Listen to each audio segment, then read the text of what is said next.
नमस्कार, आप सभी का स्वागत है हमारे यूट्यूब चैनल पर। इस वीडियो में हम बात करेंगे आने वाले दिनों के दौरान पूरे देश में कैसा रहेगा मौसम का हाल, कहां पर कितनी बारिश होने की संभावना अभी के मुताबिक दिखाई दे रही है। क्योंकि आने वाले दिनों में बंगाल की खाड़ी में अभी काफ़ी जल्द ही एक चक्रवाती तूफान देखने को मिलेगा, तो वहीं पर उत्तर पश्चिमी भारत पर एक मजबूत WD देखने को मिल रहा है, जिसके प्रभाव से देश के अधिकांश राज्यों में, मध्य भारत और उत्तर पश्चिमी भारत के मैदानी राज्यों में भी बारिश होने की संभावना है। अभी आप देख सकते हैं सैटेलाइट इमेज में राजस्थान, गुजरात, मध्य प्रदेश के भागों पे काफ़ी घना क्लाउड यहाँ पे बना हुआ है और बारिश की गतिविधियाँ भी गुजरात, मध्य प्रदेश और महाराष्ट्र के भागों में काफ़ी अच्छी बारिश देखने को मिल रही है। महाराष्ट्र में कल रात से ही काफ़ी अच्छी रेनफॉल एक्टिविटी देखने को मिल रही है, जिसमें पुणे, नासिक, मुंबई और जलगांव के आसपास में ज़बरदस्त एक्टिविटी यहाँ पे बारिश के रूप में देखने को मिली है। वहीं पर पश्चिमी मध्य प्रदेश के जो इलाके हैं, नीमच, मंदसौर, रतलाम और उज्जैन, इंदौर आसपास के भागों पे काफ़ी अच्छी खासी बारिश होने की संभावना आगे भी है और अभी भी हो रही है इन भागों में। वहीं गुजरात के जो अहमदाबाद, सूरत, वलसाड़, नवसारी के आसपास में हेवी रेनफॉल एक्टिविटी यहाँ पे पिछले 24 घंटे में हुई है और आने वाले 24 घंटे तक यहाँ पर बारिश जारी रहने की संभावना है। राजस्थान में भी आप देख सकते हैं लगभग सभी भागों पे क्लाउड बना हुआ है। हालांकि उत्तर पश्चिमी राजस्थान में इतनी ज़्यादा बारिश नहीं होगी, यहाँ पर हल्की रेनफॉल एक्टिविटी रहेगी। लेकिन जो दक्षिण पूर्वी राजस्थान का इलाका है, यानी कि उदयपुर, कोटा, बूंदी से लेकर के जयपुर, अलवर, भरतपुर तक, यहाँ पर मध्यम दर्जे की बारिश तो कहीं कहीं पर तेज़ वर्षा भी हो सकती है।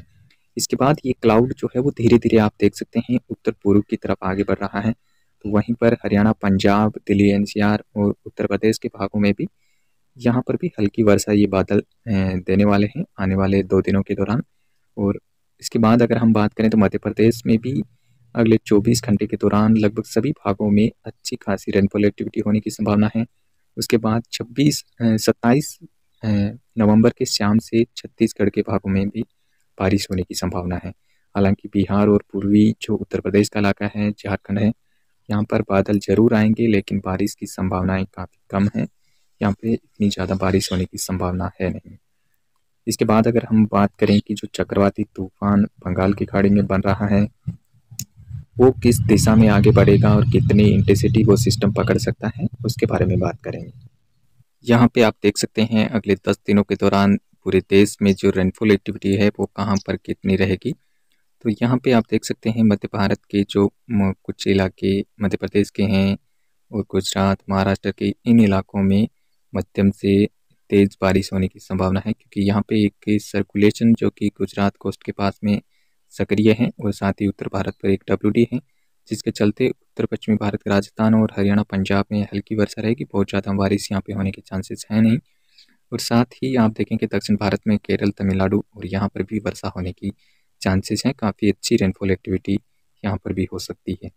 इसके अलावा जो आप बंगाल की खाड़ी में ये जो सिस्टम का ट्रिक देख रहे हैं, ये सिस्टम अभी हालांकि 27 तारीख के आसपास में लो प्रेशर के रूप में बंगाल की खाड़ी में पहुंचेगा। उसके बाद 30 तारीख को ये हो सकता है साइक्लोन का रूप ले सकता है। और उसके बाद जो इसका JFS के मुताबिक जो इसका ट्रैक रहेगा वो म्यांमार के और बांग्लादेश के कोस्ट के आसपास में यहाँ पर ये सिस्टम लैंडफॉल कर सकता है और काफ़ी ज़बरदस्त कैटेगरी में ये लैंडफॉल कर सकता है, यानी कि एक्सट्रीमली सीवियर साइक्लोन की कैटेगरी में इसके लैंडफॉल करने के चांसेस हैं।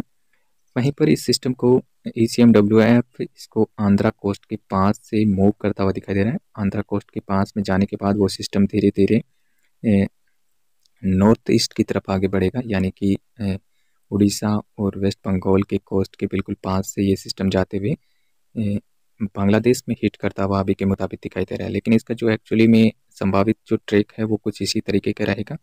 यहाँ पे आप देख सकते हैं इस सिस्टम का जो JFS के मुताबिक जो ट्रैक है वो कुछ इस तरीके से है।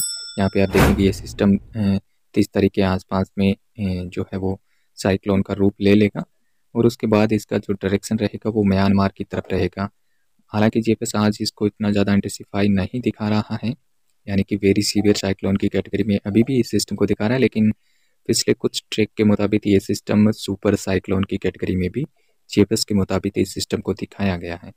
लेकिन ECMWF और अन्य जो वेदर मॉडल हैं वो इस सिस्टम को सीवियर साइक्लोन की कैटेगरी में दिखा रहे हैं और ये सिस्टम काफ़ी हालांकि भारतीय राज्यों को भी प्रभावित करने के इसके चांसेस रहेंगे।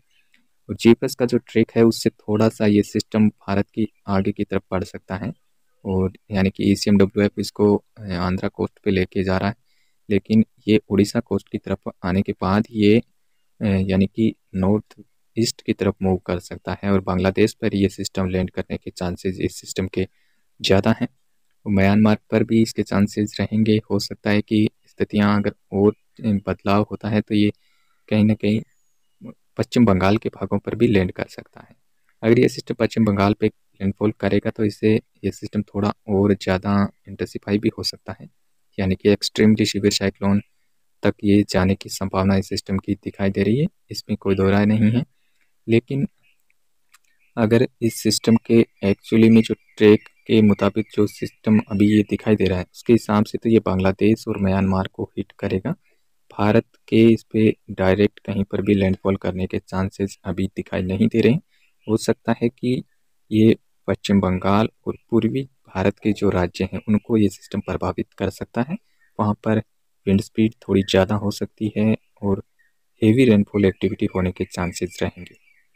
तो इसके बारे में हम आगे भी आपको लगातार अपडेट करते रहेंगे। आप जुड़े रहिए हमारे यूट्यूब चैनल के साथ। फिलहाल इस वीडियो में इतना ही। धन्यवाद।